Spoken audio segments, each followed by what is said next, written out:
এই প্রশ্নটা 2024 সালে এসে গিয়েছে, এই জন্য এটা তোমাদের জন্য গুরুত্বপূর্ণ নয়। কিন্তু এটা জানলে তুমি, ধরো খ বিভাগ থেকে এই ধরনের প্রশ্ন চলে আসলো, তখন তুমি অনেক কিছু বানিয়ে লিখতে পারবে। আমি চাচ্ছি যে তোমাদের কোনো প্রশ্ন বা কোনো গ্যাপ যেন না থাকে, যাতে তোমাদের এই সিম্বলিক লজিক সম্পর্কে একটি যে ভয়, সেই ভয়টা যেন না থাকে। তো আমরা শুরু করছি।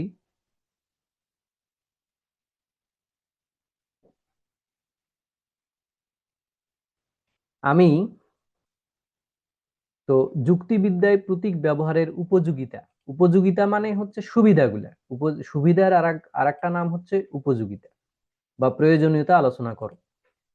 হঠাৎ করে এতদিন পরে এসে কেন যুক্তিবিদ্যায় প্রতীক ব্যবহার করার প্রয়োজন দেখা দিল, কোন সুবিধার কারণে, সেগুলো আমরা জানব।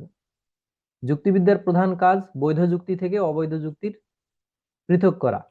এই কাজটি নির্ভুলভাবে করার জন্য ভাষাগত জটিলতা দূর করা প্রয়োজন। দেখো, আমরা যদি সঠিকভাবে বৈধ যুক্তি এবং অবৈধ যুক্তির মধ্যে পার্থক্য করা শিখতে চাই, তাহলে আমাদের ভাষাগত জটিলতা দূর করতে হবে।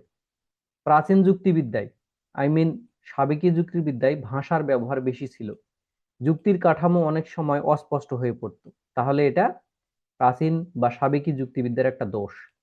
আধুনিক যুক্তিবিদরা এই সমস্যার সমাধানের জন্য কৃত্রিম চিহ্ন বা প্রতীক ব্যবহারের উপরে গুরুত্ব আরোপ করেছেন। মূলত প্রতীকের মাধ্যমেই যুক্তিবিদ্যা আধুনিক বিজ্ঞানের মর্যাদা লাভ করেছে। সেই যুগে ভাষার মাধ্যমে কঠিনভাবে সময় বেশি লাগতো, যুক্তির বিচার করা হতো। আধুনিক যুক্তিবিদরা দেখলেন যেভাবে বিজ্ঞান এবং অঙ্ক অগ্রগতি লাভ করেছে, অঙ্কে যেরকম প্রতীক ব্যবহারের মাধ্যমে সহজে অঙ্ক করা যায়, ঠিক তারা চাইলেন যে যুক্তিবিদ্যার আলোচনার বিষয়গুলোও যেন অঙ্কের মতো হয়ে যায় এবং সারা পৃথিবীর মানুষ অবলীলায় অঙ্ককে যেরকম গ্রহণ করে নিঃসন্দেহভাবে, ঠিক যুক্তিবিদ্যাকেও সেইভাবে গ্রহণ করে। আর এই উদ্দেশ্যেই যুক্তিবিদরা সাবেকি যুক্তিবিদ্যায় ভাষার পরিবর্তে প্রতীক ব্যবহার শুরু করেন। প্রতীক কি? কোনো বিষয়কে সংক্ষেপে প্রকাশ করার জন্য বা সহজে বোঝার জন্য ইচ্ছাকৃতভাবে যে লিখিত বা কথিত চিহ্ন ব্যবহার করা হয়, তাকে বলা হয় প্রতীক। যেমন আমরা এই যে চিহ্নটা দিলাম, এটা কি? যোগ চিহ্ন। এটা নির্দেশমূলক চিহ্ন, কারণ এই চিহ্নটা যোগ করতে বলে। আবার আমি যখন ব্যবহার করি ও, এই ও মানে অক্সিজেন। বিজ্ঞানীরা অক্সিজেন শব্দটা যদি বাংলায় আমরা লিখি বা ইংরেজিতে লিখি, তাহলে আমার অনেক সময় লাগলো এবং এটা বানানটাও কঠিন, ভুলও হতে পারতো। সেক্ষেত্রে আমি যদি অক্সিজেন না লিখে চট করে ও লিখি, তাহলে সহজেই বুঝতে পারতেছে। তো এই অক্সিজেনের পরিবর্তে আমরা ইচ্ছাকৃতভাবেই এই ওটা লিখলাম। বা আমি যদি হাইড্রোজেনের পরিবর্তে H2 লিখি বা এইচ লিখি, তাহলে খুব সহজেই আমরা কিন্তু এগুলো বোঝাতে পারি। এই যোগ চিহ্ন দ্বারা যোগ বোঝানো হয়, বিয়োগ চিহ্ন দ্বারা বিয়োগ বোঝানো হয়। একইভাবে যুক্তিবিদ্যায় যদি তবে এই শব্দের পরিবর্তে আমরা ইমপ্লাইজ এই চিহ্নটা ব্যবহার করতে পারি। না বা নয় বোঝাতে টিলডা, বা এটাকে বলা হয় নেগেশন বা টাইডেল, কেউ কেউ টিলডা বলে। তো এগুলা ব্যবহার করলে আমাদের কষ্ট কমে। যুক্তিবিদ কপি বলেছেন, প্রতীক হলো এমন এক ধরনের চিহ্ন যা সাধারণ ভাষার জটিলতা দূর করে, যুক্তির আকারকে স্বচ্ছভাবে প্রকাশ করতে সাহায্য করে। তাহলে কপি বলছেন যে ভাষা ব্যবহারের সময় যে জটিলতার সৃষ্টি হয়, অস্পষ্টতার সৃষ্টি হয়, তার পরিবর্তে যদি আমরা এমন এক ধরনের চিহ্ন ব্যবহার করি, প্রতীক ব্যবহার করি, তাহলে যুক্তির জটিলতা দূর হয়, যুক্তিকে আরো স্বচ্ছভাবে প্রকাশ করা যায়। যুক্তিবিদ্যার প্রতীক ব্যবহারের উপযোগিতা বা আবশ্যিকতা, এটাই হলো আমাদের মূল আলোচনার বিষয়। আমরা এখন এটা নিয়েই আলোচনা করব। তো যুক্তিবিদ্যায় প্রতীক ব্যবহারের কেন করতে হবে, এই প্রশ্নে যুক্তিবিদরা বলেছেন যে ভাষার অস্পষ্টতা ও দ্ব্যর্থকতা দূরীকরণে যুক্তিবিদ্যা ব্যবহার করা হয়। কেমন করে? যেমন আমরা যুক্তি প্রকাশ করি বাংলা ভাষায় অথবা ইংরেজিতে প্রকাশ করি, অনেক সময় এই ভাষায় এমন শব্দ আসে যায় যেই শব্দটা বিভ্রান্তি সৃষ্টি করে। কিছু প্রতীক ব্যবহারের ফলে প্রতিটি চিহ্নের একটি নির্দিষ্ট ও অপরিবর্তনীয় অর্থ থাকে, যা যুক্তিতে কোনো অস্পষ্টতা রাখে না। যেমন আমি তোমাদের একটাই উদাহরণ দিই, আমি যদি বলি তীর, এই তীর শব্দ দিয়ে নদীর তীর বোঝায়, নদীর তীরও বোঝায়, আবার হচ্ছে রামধনুর তীরও বোঝায়, ধনুকের তীরও বোঝায়। তাহলে আমরা যদি এই তীরের এই মানে শব্দ দিয়ে যুক্তি প্রকাশ করতে চাই, তাহলে কিন্তু আমাদের এই বিভ্রান্তি ঘটে। তো আমাদের প্রতীক ব্যবহারের ফলে ভাষার অস্পষ্টতা ও দ্ব্যর্থকতা দূর হয়। চিন্তা ও শ্রম লাঘব। দীর্ঘ এবং জটিল বাক্য ব্যবহার করে যুক্তি গঠন করা যেমন ক্লান্তিকর, তেমনি সময় সাপেক্ষ। প্রতীক ব্যবহারের ফলে দীর্ঘ বাক্যকে একটি মাত্র বর্ণে প্রকাশ করা যায়। এর ফলে যুক্তির বৈধতা যাচাই করতে অনেক কম সময় ও পরিশ্রম লাগে। যেমন আমরা যদি একটা বাক্য লিখি, যদি বৃষ্টি হয় তাহলে মাটি ভিজবে, ধরো আমি এখানে লিখলাম, এটা সাবেকি যুক্তিবিদ্যা, যদি বৃষ্টি হয় তাহলে মাটি ভিজবে। এই বাক্যটাকে, এই যে যদি আর তাহলে, এটা আমরা আগেই শিখলাম যে এটা দিয়ে, এটাকে আমরা প্রকাশ করবো ইমপ্লাইজ দিয়ে। তাহলে বৃষ্টিকে আমি প্রতিকায়ন করলাম পি দিয়ে, মাটি ভিজবে এটাকে প্রতিকায়ন করলাম কিউ দিয়ে। তো এই এত বড় বাক্যটার পরিবর্তে আমি চট করে এইভাবে এই প্রতীক দিয়ে লিখে ফেলতে পারি। অর্থাৎ এই ধরনের কোটি কোটি বাক্যর আকারগত রূপ হচ্ছে এটা। বুঝতে পারছো? যেমন আমরা যদি সূত্র লিখি সাম ইকুয়াল এ প্লাস বি, তাহলে এই সূত্রটা দিয়ে কোটি কোটি দুটি সংখ্যার যোগফল নির্ণয় করা যাবে। যেমন এ ইকুয়াল যদি 5 হয়, বি ইকুয়াল যদি 7 হয়, সেক্ষেত্রে আমার এই অঙ্কের উত্তর হবে 12। আবার যদি এ ইকুয়াল যদি 10 হয়, বি ইকুয়াল যদি 5 হয়, তাহলে তখন আমার এটার উত্তর হবে 15। অর্থাৎ এই সূত্রটা, এটা একটা আকার। কিসের আকার? দুটি সংখ্যার যোগফল নির্ণয়ের আকার। তো অঙ্কের মতো করেই যুক্তিবিদরা চিন্তা করেছেন যে ভাষাগুলোকেও যদি আমরা এইভাবে প্রতিকায়ন করি, সেক্ষেত্রে আমাদের লিখতে সময় কম লাগবে, পরিশ্রমও কম হবে। 3 নাম্বার, অপ্রয়োজনীয় বিষয় বর্জন। একটি যুক্তির ভেতরে অনেক সময় আবেগীয়, অপ্রাসঙ্গিক কথা থাকতে পারে, যা যুক্তির মূল সারবস্তু বা কাঠামোটি মানে যদি আমরা এই অপ্রয়োজনীয় অংশগুলো বাদ দেই, তখন যুক্তিটা স্পষ্ট হয়। আমরা যদি প্রতীকের মাধ্যমে যুক্তি লিখি, তাহলে সেক্ষেত্রে কোনো অস্পষ্টতা থাকে না, কারণ প্রতীকে কোনো আবেগীয় স্থান নেই। 4 নাম্বার হচ্ছে যুক্তির আকার নিষ্কাশন। নিষ্কাশন মানে বের হওয়া আর কি। যুক্তিবিদ্যার মূল লক্ষ্য হলো যুক্তির আকার পরীক্ষা করা, বিষয়বস্তু নয়। অর্থাৎ যুক্তিবিদ্যার মূল লক্ষ্য হচ্ছে যুক্তির যে আকারটা আছে, নিয়মটা ঠিক আছে কিনা সেটা দেখা। কি বিষয়ে নিয়ে যুক্তি সেটা বিবেচ্য এখানে নয়। প্রতীক ব্যবহার ফলে যুক্তির ভেতরে বিষয়বস্তু যেমন মানুষ, মরণশীলতা, বৃষ্টি আড়ালে চলে যায়, যুক্তির মূল গাণিতিক কাঠামোটি বেরিয়ে আসে। এটি যুক্তির বৈধতা বিচারকে সহজ করে। অর্থাৎ যখনই আমরা প্রতীক ব্যবহার করব, তখন যুক্তির ভিতরে যে বাস্তব বিষয়গুলো থাকে, যেমন মানুষ হয় মরণশীল, এক্ষেত্রে মানুষ মরণশীলতা একটা বাস্তব বিষয়, এটাকে যদি আমরা পি ইজ কিউ এইভাবে লিখি, তাহলে আমাদের অস্পষ্টতা দূর হয় এবং যুক্তি তৈরি করা সহজ হয়, বিচার করা সহজ হয়। জটিল যুক্তির সহজ সমাধান। যেসব যুক্তি সাধারণ ভাষায় প্রকাশ করলে অনেক বড় এবং জটিল মনে হয়, প্রতীকী যুক্তিবিদ্যায় সেগুলোকে ছোট ছোট চিহ্নের মাধ্যমে প্রকাশ করা খুব সহজ সমাধান করা যায়। Truth table. ট্রুথ টেবিল পদ্ধতি ব্যবহার করে যে কোনো জটিল যুক্তির বৈধতা যান্ত্রিকভাবেও পরীক্ষা সম্ভব। অর্থাৎ আমরা যান্ত্রিকভাবে যুক্তির পরীক্ষা করতে পারি। আমরা 5টা নিয়ম পড়লাম। তো তোমরা কি সবাই বুঝতে পারছো? কারো কি বুঝতে অসুবিধা হচ্ছে? ইশরাত জাহান? না না স্যার, স্যার, বোঝা যাচ্ছে। আচ্ছা, ঠিক আছে। বোঝা তাহলে যাচ্ছে স্যার। তোমরা সাথে সাথে রেসপন্স করবে, তাহলে আমি আরো দ্রুত পড়াবো। আমরা অঙ্কে বেশি সময় দিব। নির্ভুলতা ও যান্ত্রিকতা, এটা আমি বললাম। তারপরে বিমূর্ত ধারণা প্রকাশ, ও এটা পড়ি নাই। 6 নাম্বার নিয়ম হচ্ছে নির্ভুলতা এবং যান্ত্রিকতা। প্রতীক ব্যবহারের ফলে যুক্তিবিদ্যা অনেকটা গণিতের মতো যান্ত্রিক হয়ে ওঠে। এখানে আবেগ, ব্যক্তিগত মতামতের কোনো স্থান থাকে না, ফলে অঙ্কের মতো যুক্তির সিদ্ধান্ত হয় নিখুঁত ও নির্ভুল। 7, বিমূর্ত ধারণা প্রকাশ। অনেক গভীর এবং বিমূর্ত যৌক্তিক ধারণা সাধারণ ভাষায় প্রকাশ করা কঠিন, কিন্তু প্রতীকী ভাষা ব্যবহার করে সেই সব জটিল সম্পর্কগুলোকে খুব সূক্ষ্মভাবে উপস্থাপন করা হয়। আমরা 7টা, তাহলে যে কোনো প্রশ্ন পড়ার সময় তোমাকে একটা জরিপ করতে হবে। তাহলে যুক্তিবিদ্যার প্রয়োজনীয়তা বা উপযোগিতা পড়ার সময় আমরা কয়টা পয়েন্ট লিখেছি? 7টা পয়েন্ট লিখেছি।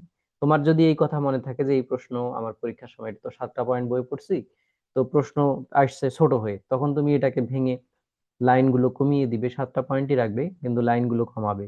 এবং যখন তোমার মনে থাকবে যে এটা তো 7টা পয়েন্ট, তখন কিন্তু তোমার ব্রেনে হিট করবে যে তুমি 5টা লিখেছো, তাহলে আরো 2টা আছে, তুমি বানিয়ে লিখে দিলে, তখন কিন্তু মনে পড়বে। এই জন্য একটা জরিপ করে তোমাদের পড়তে হবে। বিমূর্ত ধারণার প্রকাশ, এটা আমি বললাম। মূল্যায়ন ও সমালোচনায় আমরা বলতে পারি, যুক্তিবিদ বার্ট্রান্ড রাসেল ও জর্জ বুল মনে করেন প্রতীক ব্যবহারের মাধ্যমে যুক্তিবিদ্যা বিজ্ঞান ও গণিতের সমমর্যাদা পেয়েছে। তবে কিছু সমালোচক মনে করেন প্রতীকের অতিরিক্ত ব্যবহারের ফলে যুক্তিবিদ্যা সাধারণ মানুষের বোধগম্যতার বাইরে চলে যায় এবং এটি কিছুটা প্রাণহীন ও যান্ত্রিক মনে হতে পারে। অর্থাৎ বার্ট্রান্ড রাসেল এবং জর্জ বুল তারা কিন্তু প্রতীকী যুক্তিবিদ্যার প্রশংসা করেছেন। তারা বলেছেন যে যুক্তিবিদ্যায় প্রতীক ব্যবহারের ফলে যুক্তিবিদ্যা একবারে বিজ্ঞান এবং গণিতের মতো মর্যাদা পেয়েছে। তবে কিছু সমালোচক মনে করছেন যে যুক্তিবিদ্যা তো আসলে মানুষের ভাষা নিয়ে কাজ করে, তো বেশি বেশি প্রতীক ব্যবহারের ফলে এটা প্রাণহীন হয়ে উঠেছে। পরিশেষে আমরা বলতে পারি প্রতীকের ব্যবহার যুক্তিবিদ্যাকে আধুনিক ও শক্তিশালী রূপদান করেছে। আমরা প্রশংসা করছি এই কথা বলে। এটি ভাষার সীমাবদ্ধতা দূর করে যুক্তির আকারকে দৃশ্যমান করে তুলেছে। আধুনিক কম্পিউটার বিজ্ঞান এবং কৃত্রিম বুদ্ধিমত্তার বিকাশে যুক্তিবিদ্যায় প্রতীকের ব্যবহার বরাবরই ছিল মূল ভিত্তি। আজকের দিনে যে আমাদের এআই, এগুলো কিন্তু আমাদের এই লজিক থেকেই এসেছে। তাই যুক্তিবিদ্যায় প্রতীকের উপযোগিতা অনস্বীকার্য। আর এই সকল কারণে আমরা যুক্তিবিদ্যায় প্রতীক ব্যবহার করব। তাহলে আমরা একটা বড় প্রশ্ন শিখে ফেললাম। এই প্রশ্নটা তোমাদের খ বিভাগে আসতে পারে, যেহেতু 24 সালে এটা গ বিভাগে এসেছিল। আচ্ছা, এখন প্রতীকী যুক্তিবিদ্যা কি, এর স্বরূপ ব্যাখ্যা করো। প্রতীকী যুক্তিবিদ্যা কিভাবে সাবেকি যুক্তিবিদ্যা থেকে পৃথক? অলরেডি এই প্রশ্নের 90% আমাদের আগের প্রশ্নে হয়ে গেল। যেমন আমরা প্রতীকী যুক্তিবিদ্যা কি খ বিভাগের প্রশ্ন এটা পড়েছি, তাহলে নতুন করে এটা আমাদের পড়ার দরকার নাই। স্বরূপও আমরা পড়েছি যে যুক্তিবিদ্যায় আকারগত বিজ্ঞান। তারপরে সাবেকি যুক্তিবিদ্যা থেকে কিভাবে পৃথক, এই এই পার্টটাই এখানে নতুন। তো প্রতীকী যুক্তিবিদ্যার স্বরূপ হচ্ছে, আমি কিছু স্কিপ করছি, তোমরা এগুলো নোটে পড়ে ফেলবে, তাহলে খুবই সুবিধা হবে। প্রতীকী যুক্তিবিদ্যার স্বরূপ বা প্রকৃতির নিচে কয়েকটি পয়েন্টের মাধ্যমে স্পষ্ট করা হলো। আকারগত বৈশিষ্ট্য, প্রকৃতি যুক্তিবিদ্যা যুক্তির ভেতরের তথ্যের চেয়ে যুক্তির আকারের উপর বেশি গুরুত্ব দেয়। এটি যুক্তির কাঠামোকে এমন ভাবে সাজায় যেন তা বীজগণিত সূত্রের মতো কাজ করে। এখানে কৃত্রিম ভাষার ব্যবহার করা হয় এবং কৃত্রিম প্রতীক ব্যবহার করা হয়, প্রাকৃতিক প্রতীক এখানে নেই। অবরোহধর্মী যুক্তিবিদ্যা, প্রতীকী যুক্তিবিদ্যা সাধারণত অবরোহধর্মী। এখানে নির্দিষ্ট কিছু নিয়ম বা স্বতঃসিদ্ধের মাধ্যমে সিদ্ধান্ত গ্রহণ করা হয়। যান্ত্রিক ও সংক্ষিপ্ত, এর স্বরূপ হলো এটি অত্যন্ত সংক্ষিপ্ত এবং এটা যান্ত্রিক। এটা এই যান্ত্রিক হওয়ার কারণে, প্রতীক ব্যবহারের কারণে গণিত এবং বিজ্ঞানের মর্যাদা লাভ করেছে। আমরা এই প্রশ্নে নতুন যে বিষয়গুলো শিখব সেটি হচ্ছে সাবেকি ও প্রতীকী যুক্তিবিদ্যার মধ্যে ডিফারেন্সনেস, অর্থাৎ বৈসাদৃশ্য। সাবেকি ও প্রতীকী যুক্তিবিদ্যার মধ্যে লক্ষ্য এক হলেও প্রয়োগ ও পদ্ধতির দিক থেকে অনেক বৈসাদৃশ্য পার্থক্য রয়েছে। যেমন ঐতিহাসিক বৈসাদৃশ্য, ইতিহাসের দিক থেকে সাবেকি যুক্তিবিদ্যার ইতিহাস সুদীর্ঘকালের। এর জন্ম হয়েছে এরিস্টটল, বিজ্ঞানী এরিস্টটলের হাতে, দার্শনিক এরিস্টটলের হাতে। আর প্রতীকী যুক্তিবিদ্যার ইতিহাস এই কয়েকদিনের। সেক্ষেত্রে আমরা বলতে পারি সাবেকি যুক্তিবিদ্যার ইতিহাস সুদীর্ঘকালের, প্রতীকী যুক্তিবিদ্যার ইতিহাস তুলনামূলক সংক্ষিপ্ত। যুক্তিবিদ বেসন ও ওকনারের মতে সাবেকি যুক্তিবিদ্যা হলো প্রাচীন ধারা, প্রতীকী যুক্তিবিদ্যা হলো আধুনিক ও বিকশিত রূপ। 2, প্রতীকের ব্যবহারের মাত্রা। সাবেকি যুক্তিবিদ্যায় প্রতীকের ব্যবহার অত্যন্ত সীমিত। অ্যারিস্টটল কেবল সহানুমানের আকার দেখানোর জন্য বর্ণ বা প্রতীক ব্যবহার করতেন, কিন্তু প্রতীকী যুক্তিবিদ্যায় প্রতীকের ব্যবহার ব্যাপক ও সর্বব্যাপী। এখানে ভাষার কোনো স্থান নেই বললেই চলে। সরলতা ও জটিলতা, সাবেকি যুক্তিবিদ্যা সাধারণ ভাষার উপর নির্ভরশীল হওয়ায় অনেক সময় যুক্তিগুলো জটিল ও অস্পষ্ট হয়ে ওঠে। পক্ষান্তরে প্রতীকী যুক্তিবিদ্যার কৃত্রিম প্রতীক ব্যবহার করার মাধ্যমে সেই জটিলতা যুক্তিকে অত্যন্ত সরল স্বচ্ছ করে তোলে। শ্রমের ও সময়ের পার্থক্য, সাবেকি যুক্তিবিদ্যায় শ্রম বেশি লাগে, বৈধতা যাচাই করতে বেশি সময় ও চিন্তার প্রয়োজন হয়। অন্যদিকে প্রতীকী যুক্তিবিদ্যায় বিভিন্ন পদ্ধতি যেমন সত্য সারণী ব্যবহার করে অতি অল্প সময়ে আমরা যান্ত্রিকভাবে যুক্তির বৈধতা নির্ণয় করতে পারি। বিষয়বস্তুর পরিধি, বিষয়বস্তুর পরিধির দিক থেকে সাবেকি যুক্তিবিদ্যার পরিধি অত্যন্ত ব্যাপক। সংজ্ঞা, বিভাগ, ব্যাখ্যা, শ্রেণীকরণ, বিভিন্ন বিষয় এখানে আলোচিত হয়। কিন্তু প্রতীকী যুক্তিবিদ্যার মূল মনোযোগ কেবল বচন এবং যুক্তির আকার ও তার বৈধতা যাচাইয়ের মধ্যে সীমাবদ্ধ। নির্ভুলতা ও নিশ্চয়তা। সাধারণ ভাষার অস্পষ্টতার কারণে সাবেকি যুক্তিবিদ্যায় ভুলের সম্ভাবনা থাকতে পারে, কিন্তু প্রতীকী যুক্তিবিদ্যা গণিতের মতো প্রতীকের উপর ভিত্তি করে প্রতিষ্ঠিত হয়, এর সিদ্ধান্তগুলো হয় নিখুঁত ও অকাট্য। তাই যুক্তিবিদ আই.এম. কপির মতে সাবেকি ও প্রতীকী যুক্তিবিদ্যার মধ্যে তেমন গুণগত কত পার্থক্য নেই, এদের মধ্যে পার্থক্য মূলত মাত্রাগত এবং ক্রমান্বতির। মাত্রাগত মানে হচ্ছে যে একটা একটা ভাষা দিয়ে প্রকাশ করা হয় আর একটা প্রতীক দিয়ে প্রকাশ করা হয়, এটুকুই। একটা সহজ আর একটা কঠিন। পরিশেষে আমরা বলতে পারি সাবেকীয় প্রতীকী যুক্তিবিদ্যা একে অপরের পরিপূরক। সাবেকী যুক্তিবিদ্যাকে যদি শৈশব ধরা হয়, প্রতীকী যুক্তিবিদ্যাকে আমরা যৌবন বা পরিণত অবস্থা বলতে পারি। আধুনিক বিজ্ঞান ও প্রযুক্তির যুগে জটিল যুক্তির বিশ্লেষণের জন্য প্রতীকী যুক্তিবিদ্যার গুরুত্ব ও শ্রেষ্ঠত্ব অনস্বীকার্য। এখন আমরা খুব ইম্পর্টেন্ট একটা প্রশ্ন পড়ব। এই প্রশ্নটা, প্রতীকী যুক্তিবিদ্যা কি? প্রতীকী যুক্তিবিদ্যা ও সাবেকী যুক্তিবিদ্যার সম্পর্ক আলোচনা করো। যুক্তিবিদ্যার মূল কাজ হলো সঠিক ও ভুল যুক্তির মধ্যে পার্থক্য নির্ণয় করা। এই লক্ষ্য অর্জনে এরিস্টটলের সময় থেকে যে যুক্তিবিদ্যার চর্চা হয়ে আসছে তাকে সাবেকী যুক্তিবিদ্যা, প্রচলিত যুক্তিবিদ্যা বলা হয়।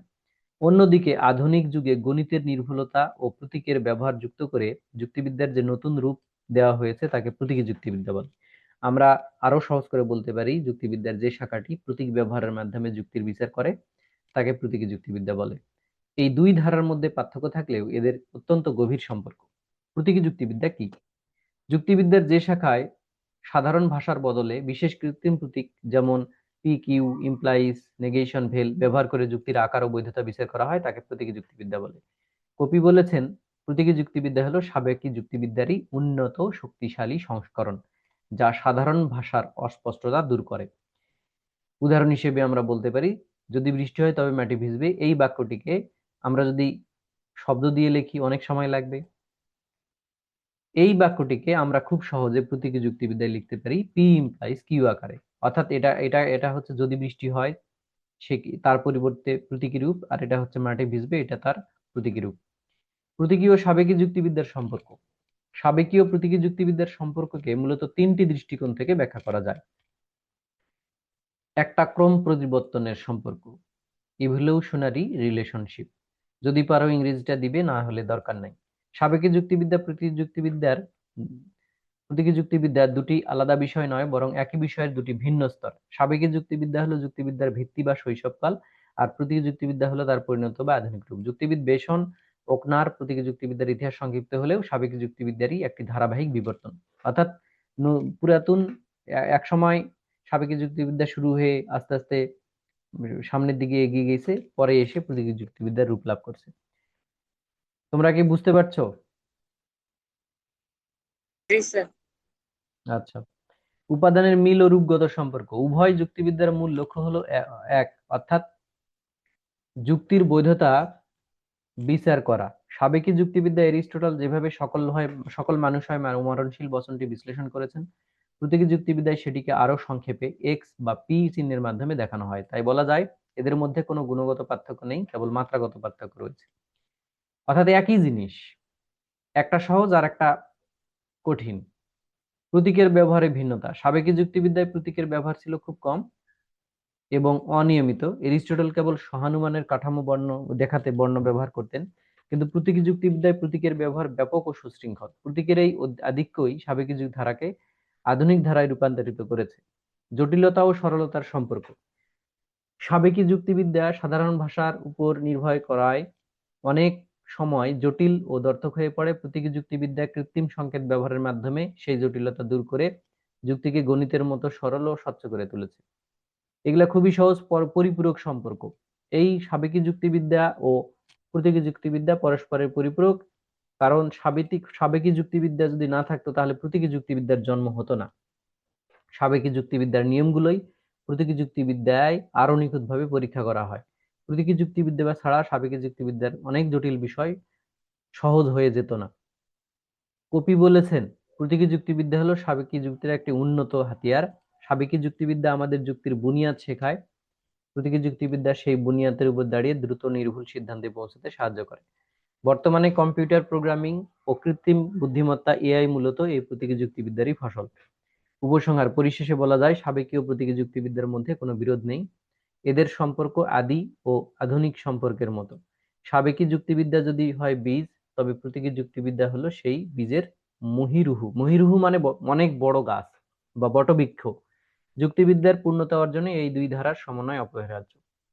আমরা 5 নম্বর প্রশ্ন পড়বো, তার আগে দেখে নেই এখানে আর কয়টা প্রশ্ন আছে। মনে হয় একটা, এটা দিয়েই শেষ। অর্থাৎ আমাদের আর একটা প্রশ্ন আছে। আমার হাতে সময় আছে এই ক্লাসে 3 মিনিট 33 সেকেন্ড। এই 3 মিনিট 33 সেকেন্ডেই আমরা বুঝে ফেলবো সত্যতা ও বৈধতার মধ্যে পার্থক্য। এই প্রশ্নটা খ বিভাগে আমরা পড়েছি বলে এটা খুব শর্টকাটে আমি এখানে শেষ করব। আমি ভূমিকা বাদ দিয়ে সরাসরি বলছি যে কপি কিভাবে সত্যতা বৈধতার মধ্যে পার্থক্য করেন। কপির মতে সত্যতা এবং বৈধতার পার্থক্য। যুক্তিবিদ আই.এম. কপি মনে করেন সত্যতা এবং বৈধতা দুটি জগৎ। এদের পার্থক্য নিচে আমরা আলোচনা করছি। প্রয়োগের ক্ষেত্রে সত্যতা বা মিথ্যা তো কেবল বচন বা প্রপোজিশন বা বাক্যের বৈশিষ্ট্য। তাহলে দেখো, সত্যতা হচ্ছে কোনো একটি বচন বা বাক্য বাস্তবের সাথে যদি মিল থাকে তাহলে তাকে আমরা সত্য বলি, আর সেটা যদি বাস্তবের সাথে মিল না থাকে তাহলে তাকে আমরা মিথ্যা বলি। অপরদিকে বৈধতা হচ্ছে পুরো একটি যুক্তির বৈশিষ্ট্য। আমি বারবার বলছি, বৈধতা যুক্তির বৈশিষ্ট্য, সত্যতা মিথ্যতা বচন বা বাক্যের বৈশিষ্ট্য। কোনো একটি বচনকে কখনো বৈধ বলা যায় না, আবার কোনো একটি যুক্তিকে সত্য বলা যায় না। যুক্তি সত্য মিথ্যা হয় না, যুক্তি হয় বৈধ অবৈধ। নিয়ম সঠিক হলে যুক্তি বৈধ হবে, নিয়ম বেঠিক হলে যুক্তি অবৈধ হবে। বাক্য বাস্তবের সাথে মিল থাকলে সত্য হবে, বাক্য বাস্তবের সাথে মিল না থাকলে মিথ্যা হবে। বাক্যকে আমরা বৈধ বাক্য বলতে পারি না। সম্পর্কের স্বীকৃতি, সত্যতা হলো একটা বস্তুগত বিষয়। সত্যতা বস্তুগত বিষয় কেমন করে? যার বাস্তবের সাথে মিল অমিল দেখা হয় তাকে বলা হয় বস্তুগত।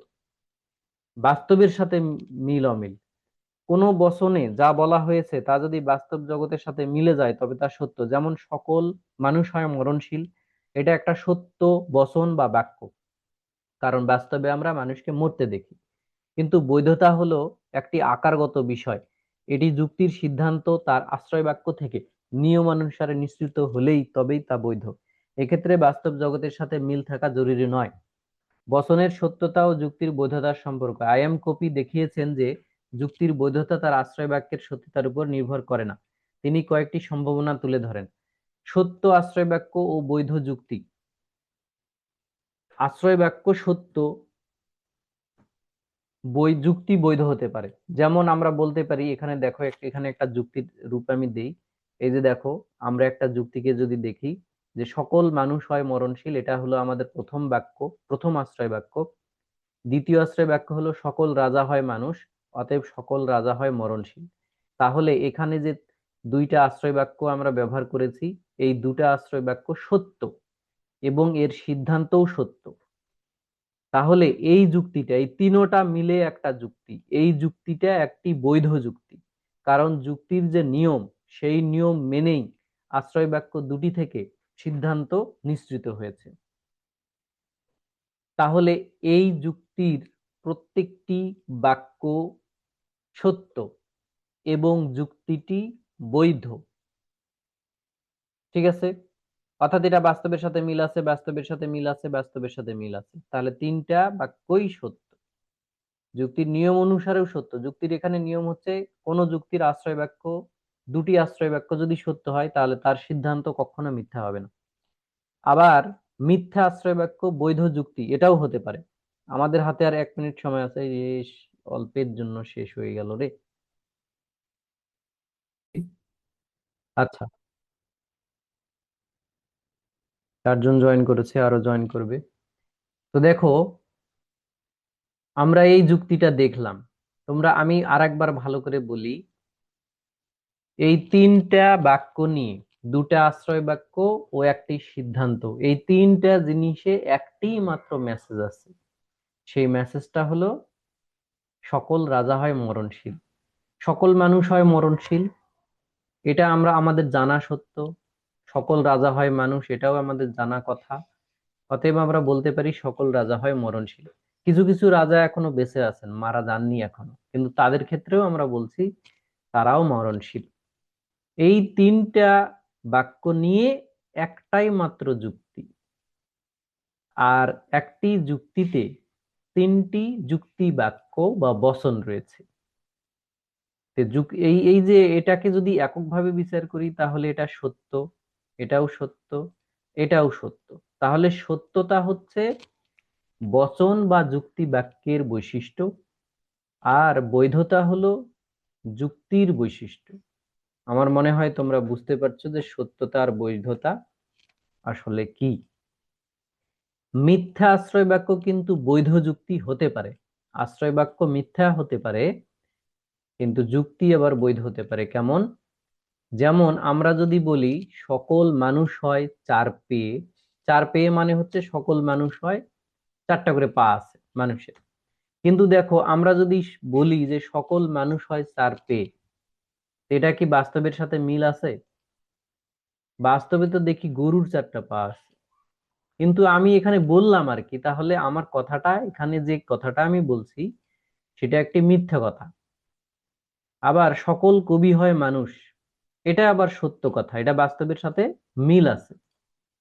তো আমার প্রথম আশ্রয় বাক্যটা, এই প্রথম আশ্রয় বাক্যটা, এটা একটা মিথ্যা কথা, এটা মিথ্যা, এটা সত্য। আর এই যে এটা, এটাও কিন্তু একটা মিথ্যা কথা। তাহলে দেখো সকল মানুষ হয় চার পেয়েও, বাস্তবে আমরা চার পেয়েও চার পায়া মানুষ দেখি না। সকল কবি হয় মানুষ, এটা সত্য, সিদ্ধান্ত আবার এটা মিথ্যা। তো এখানে এই পুরো যুক্তিটা, এটা কিন্তু বৈধ যুক্তি। জাস্ট কপি এখানে দেখিয়েছেন যে একটা যুক্তি মিথ্যা হলেও, একটা যুক্তি, একটা যুক্তির আশ্রয় বাক্য মিথ্যা, সিদ্ধান্ত মিথ্যা হলেও যুক্তিটা বৈধ হতে পারে। কারণ আমরা জানি যে দুটি আশ্রয় বাক্যের মধ্যে যদি একটি মিথ্যা হয়, তাহলে যুক্তির নিয়ম অনুসারে তার থেকে যে সিদ্ধান্তটা আমরা অনুমান করি সেটা আর সত্য হবে না কখনো। তোমরা কি বুঝতে পেরেছো? যুক্তির নিয়ম অনুসারে একটি যুক্তির তিনটি বাক্যের মধ্যে আশ্রয় বাক্য একটি যদি মিথ্যা হয়, তাহলে সিদ্ধান্ত কখনোই সত্য হয় না। এবার আমরা দেখছি 4 নম্বর নিয়ম, নিশ্চয়তা ও অনিবার্যতার পার্থক্য। একটি বৈধ যুক্তির ক্ষেত্রে সিদ্ধান্তটি আশ্রয় বাক্য থেকে অনিবার্যভাবে নিঃসৃত হয়। বৈধ যুক্তির নিয়ম হলো আশ্রয় বাক্যটি অনিবার্যভাবে নিঃসৃত হবে। কিন্তু সত্যতার ক্ষেত্রে কোনো বচনের সত্যতা অন্য বচনের উপর ডিপেন্ড করে না, বরং এটা অভিজ্ঞতার উপর নির্ভর করে। আমরা দেখলাম যুক্তির ক্ষেত্রে আশ্রয় বাক্য থেকে যুক্তির সিদ্ধান্ত অনিবার্যভাবে নিঃসৃত হয়, অর্থাৎ আশ্রয় বাক্য থেকেই সিদ্ধান্তটা আসে। কিন্তু তাহলে সিদ্ধান্তটা কিন্তু ডিপেন্ড করে কার উপরে? আশ্রয় বাক্যের উপরে। আর সত্যতার ক্ষেত্রে এক আশ্রয় বাক্য অন্য আশ্রয় বাক্যের উপর কখনোই নির্ভর করে না, তারা পরস্পর স্বাধীন। নির্ণয় পদ্ধতি, সত্যতা যাচাই করার জন্য অভিজ্ঞতা, বিজ্ঞান বা বাস্তব জগতের তথ্যের সাহায্য নিতে হয়।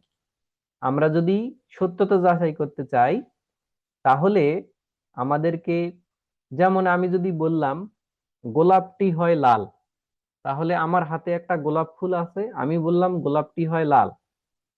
তোমরা আমার হাতের দিকে তাকাবে, ফুলটির দিকে তাকাবে, ফুলটি যদি সত্যিই লাল হয় তাহলে তোমরা বলবে যে হ্যাঁ সত্য।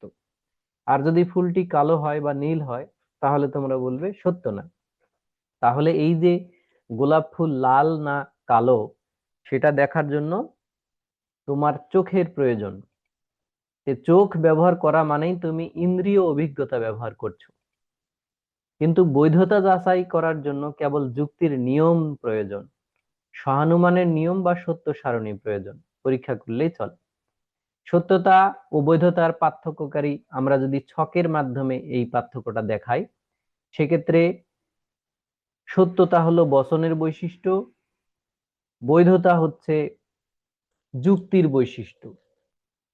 সত্যতা হলো বচনের বৈশিষ্ট্য, বৈধতা হলো যুক্তির বৈশিষ্ট্য। আমাদের একটা হয়ে গেল। এবার আমরা দেখব বাস্তব জগতের সাথে সঙ্গতি থাকলে সত্য, নিয়মের সাথে সঙ্গতি থাকলে বৈধতা। সত্য অথবা মিথ্যা, তাহলে সত্যতা দুই প্রকার।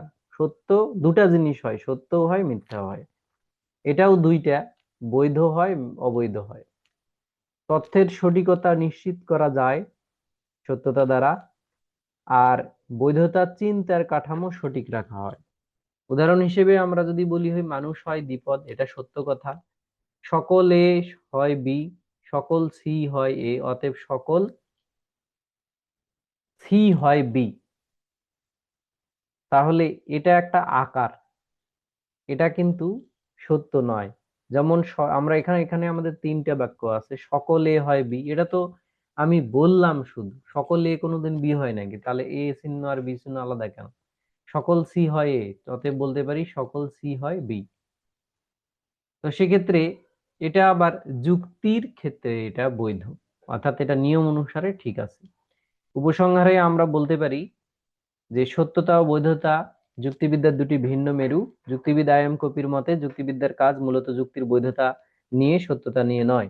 তবে একটি আদর্শ যুক্তি হতে হলে তাকে একই সাথে বৈধ হতে হবে, তার অন্তর্গত বচনগুলোকে সত্য হতে হবে। বুঝতে পারছো? যারা যুক্তিবিদ তারা একই সাথে একটি যুক্তির বস্তুগত সত্যতাও দেখে, আকারগত সত্যতাও দেখে, বৈধতাও দেখে। এই দুইটা যদি ঠিক থাকে তাহলে সেটিকে আমরা বৈধ বলতে পারি। যেমন মানুষ মুরগি খায়, মুরগি পোকা খায়, অতএব মানুষ পোকা খায়, এটি একটি অবৈধ যুক্তি। কারণ আশ্রয় বাক্যগুলো কোনোটা সত্য কোনোটা আবার মিথ্যা। সেই জন্য মানুষ বইও পড়ে বললে ভালো হতো না এটা তাহলে আমরা এখানে আমাদের প্রথম অধ্যায়টা শেষ হয়ে গেল। ক্লাসে আছে শিরিন, ইসরাত জাহান, নিঘাত ভয় ইয়াসমিন, লাগে নাই। এশা। কার ফোন, কার ফোন চালু আছে? মাইক্রোফোন মিসি। আচ্ছা, এবার আমরা দেখব, আমরা প্রথম অধ্যায়টা সফলভাবে শেষ করেছি। আমরা এরপরে দ্বিতীয় অধ্যায়টা দেখব। দ্বিতীয় অধ্যায়ে আমাদের সহজ পড়া শেষ হয়ে গিয়েছে। আমরা এখন ধীরে ধীরে একটু অঙ্কের দিকে যাব। এটাও এটাও সহজ, দ্বিতীয় অধ্যায়টা সহজ। অলরেডি তোমাদের 15 মার্কসের আমি যা পড়ালাম তাতে 15 মার্কসের পড়া তোমাদের হয়ে গিয়েছে। তোমরা পরীক্ষা দিতে গেলে 15 মার্কসের অ্যান্সার করে আসতে পারবে।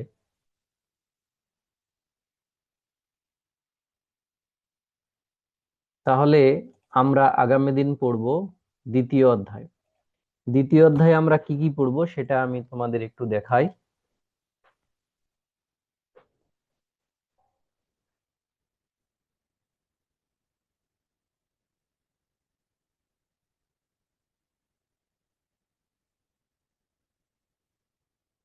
দ্বিতীয় অধ্যায়ের নাম হলো যৌগিক উক্তি দ্বারা গঠিত বচনসমূহ, সরল এবং যৌগিক বচন, শর্তমূলক বচন, যুক্তির আকার ও সত্য সারণী। আমরা এখানে এই এই অধ্যায়টা একটু বড়, কারণ এখানে অনেক বেসিক জিনিস আমরা শিখব। যেমন বচনের সংজ্ঞা, সকল বচন বাক্য কিন্তু অনেক আছে। এখানে লাল কোশ্চিন গুলা খুবই ইম্পর্টেন্ট। বচন ও বচনাকারের মধ্যে পার্থক্য, তারপরে বৈধ যুক্তি অবৈধ যুক্তির মধ্যে পার্থক্য, এগুলো খুবই ইম্পর্টেন্ট। এখান থেকে অনেক প্রশ্ন আসে, অঙ্ক আসে। দেখো এই যে 24 সালে এখানে এই যে পরপর 14-15 নম্বর প্রশ্ন দুটো আসছে। আবার গ বিভাগ থেকে এই যে এই প্রশ্নটা, লাল প্রশ্ন দুইটা খুবই ইম্পর্টেন্ট। এগুলা আমরা পড়বো, এগুলা খুবই ইজি, কিন্তু তোমরা কোনো ক্লাসে গ্যাপ দিবে না। গ্যাপ দিলে এগুলো খুব কঠিন হয়ে যায়। তো প্রথম অধ্যায়ের মতো আমরা এখান থেকে কিছু 1 মার্কসের কোশ্চিন পড়বো। এই 1 মার্কসের কোশ্চিন খ বিভাগ গ বিভাগ এইভাবে আমাদের এটা শেষ হবে। এই অধ্যায়ে আমি তোমাদের সত্য সারণী শিখাবো। তোমরা যদি সঠিকভাবে সত্য সারণী শিখো তাহলে 7 ধরনের অঙ্ক তোমরা করতে পারবে। এক সত্যক সারণীর নিয়মটা ভালো করে শিখলে তোমরা এখান থেকে 30 মার্কসের প্রশ্ন কমন পাবে। তাহলে এক অধ্যায় থেকে 15 মার্কস, এখান থেকে 30। এই দুইটা অধ্যায় পড়লে 45 মার্কসের প্রশ্ন ফাইনাল পরীক্ষায় কমন চলে আসবে। তো আজকে আমাদের সময় শেষ হয়ে গিয়েছে, 9টা বেজেছে। আগামী দিন আমরা যথারীতি ক্লাস করব। আর আর আজকে যে এই ক্লাসটি মিস করেছে, এই ক্লাসটির আমি এডিট করে ইউটিউব চ্যানেলে দিয়ে দিব। তোমরা আমার ইউটিউব চ্যানেলের নাম জানো সবাই? জানো সবাই নাম জানো? জি স্যার, ফলো করা আছে। আচ্ছা সাবস্ক্রাইব স্যার আমি করছি স্যার। জানি না। আচ্ছা, আমি এখনই ইউটিউব চ্যানেলটা দেখাচ্ছি। এবং এই একটু ইউটিউবে, দেখাই দিন। শোনো, আমি ফেসবুকে দেই ভিডিওগুলো। ফেসবুকে ভিডিও দিলে সেই ভিডিওগুলো হারিয়ে যায়। মানে নতুন ফেসবুকে দেখি। পোস্ট, হ্যাঁ, নতুন পোস্ট দিলে দেখা যায় যে পুরাতন পোস্টগুলো হারিয়ে যায়। আর মনে করো সব পোস্ট আবার সব ভিডিওগুলো একটার পর একটা ক্লাস খুঁজতে তোমার অনেক সময় লাগবে। ইউটিউবে সেটা আসলে হয় না। ইউটিউবে খুব তাড়াতাড়ি খুঁজে পাওয়া যায়, কারণ ভিডিওগুলো আমি প্লে লিস্ট আকারে দিছি। এখন আমি তোমাদের শেখাবো যে কিভাবে আমরা, তো এই যে ধরো ইউটিউবে আমি গেলাম, এখানে গিয়ে তোমরা সার্চ দিবে লার্নিং উইথ এরশাদ স্যার, এই লেখাটা লিখে সার্চ দিবে। লার্নিং উইথ এরশাদ স্যার, ফেসবুকেরও নাম এক, এগুলা সবই এক। তো এই যে দেখো, এই যে চলে আসছে কিন্তু, এই যে আমার এই যে এটা, এই যে এইটার লোগো। তো এটার উপরে ক্লিক দিলেই, ধরো তুমি ক্লিক দিছো, তো যখনই তুমি ক্লিক দিবে, ক্লিক দিয়ে এই যে সহজে, এখানে কিন্তু অনেক ক্লাস আমি নিয়েছি। আমি অনার্সের আইসিটি ক্লাস নেই, তারপরে ইংরেজি ক্লাস, অনার্স সেকেন্ড ইয়ারের যে ইংরেজি আছে সেটা নেই, অনেক কিছু আছে আর কি। জাতীয় বিশ্ববিদ্যালয়ের আপডেট দেই। তো সেক্ষেত্রে তোমার আহ, তোমার চাহিদা মতো সিম্বলিক লজিক তুমি খুঁজে পারবে কিভাবে। তো তোমাকে এখানে গিয়ে প্লে লিস্টে ক্লিক দিতে হবে। এই যে প্লে লিস্টে আমি ক্লিক দিলাম, ক্লিক দেওয়ার সাথে সাথে আমি এখন খুঁজবো যে আমার প্রতীকী যুক্তিবিদ্যা শিরোনামে কোনটা, প্রতীকী যুক্তিবিদ্যা কোথায় লেখা আছে। তো এখানে এই যে দেখো, এই যে দেখা যাচ্ছে দর্শন তৃতীয় বর্ষ প্রতীকী যুক্তিবিদ্যা ক্লাস, এখানে দেখাচ্ছে। এটাতে যদি আমি ক্লিক দেই, এই যে নিচে এই লেখাটার উপরে, তাহলে এখানে যতগুলা ক্লাস আছে সবগুলা আসসালামু সাইডে আলাইকুম দেখাবে। প্রিয় শিক্ষার্থী, অনার্স আমি তৃতীয় বর্ষ এখানে দর্শন বিভাগ। এই ক্লাসটা তোমরা নিয়েছিলাম, নিশ্চয়ই ভালো আছো। তোমাদের আমি এটা ইতিমধ্যেই মিউট করে দিচ্ছি। আমি এটা হলো তোমাদের যে রিসেন্ট 24 সালের পরীক্ষাটা হয়েছে সেই কোশ্চিনটার পুরো সলভ এখানে দিয়েছি। তারপরে এই যে এখানে দিয়েছি symbolic logic third year question solution, মানে 24 সালের পুরো কোশ্চিনটারই আমি সলিউশন অঙ্কগুলো এখানে করাই দিছি, গ বিভাগের প্রশ্ন। এরপরে আমি তোমাদের আর একটা সাবজেক্ট যে প্লেটো প্রাচীন ও চিরায়ত দর্শন, যারা অল সাবজেক্ট পড়ো না তারা এখান থেকে এই ভিডিওগুলো দেখে নিতে পারবে। যে আমি গতদিন যারা সব বিষয় পড়ে, বিসমিল্লাহির রহমানির রহিম। আমি আজকে আমরা এই প্রথম অনার্স তৃতীয় একটা ক্লাস নিয়েছি। তোমরা এই ক্লাসটা দেখলে, তোমাদের কাছে তো পিডিএফ আছে, তোমরা যদি এই ক্লাসটা দেখো তাহলে তোমাদের পড়া অর্ধেক মুখস্থ হয়ে যাবে। এরপরে পিডিএফটা থেকে বা নোট থেকে যখন পড়বে তখন পানির মতো মনে হবে। আর আমি যে শব্দগুলো ব্যবহার করি উত্তর দেবার সময় সেগুলো খুবই সহজ, সেক্ষেত্রে তোমাদের বুঝতে পারাটা খুবই সুবিধা হবে। তাহলে তোমরা নিশ্চয়ই বুঝতে পেরেছো। তো ঠিক আছে, তোমরা ভালো থেকো। স্যার সব বিষয়ে যে পড়াবেন কবে থেকে শুরু করবেন সব বিষয়ের শুরু তো পড়া? করছি, সব আমি তো বিষয় খালি এটা পড়াটা ক্লাসে শুরু করছি। করতেছি। হ্যাঁ, আমি শুধু এই ক্লাসটাই করতেছি। এটা হলো ওই যে রবি মঙ্গল, আজকে হচ্ছে শনি সম্ভব, তাই না? হ্যাঁ। আগামী দিন একই সময়ে কালকেই রবি মঙ্গল বৃহস্পতি বাকি সাবজেক্ট গুলা পড়ায়। আমি জানি না। আচ্ছা, তাহলে তুমি ওটাতে শুরু করবে, কালকে জয়েন করবে, তাহলে এই ক্লাসগুলো আচ্ছা পাবে। স্যার। আচ্ছা ঠিক আছে, তাহলে আজকে এই পর্যন্তই। তোমরা ভালো থেকো।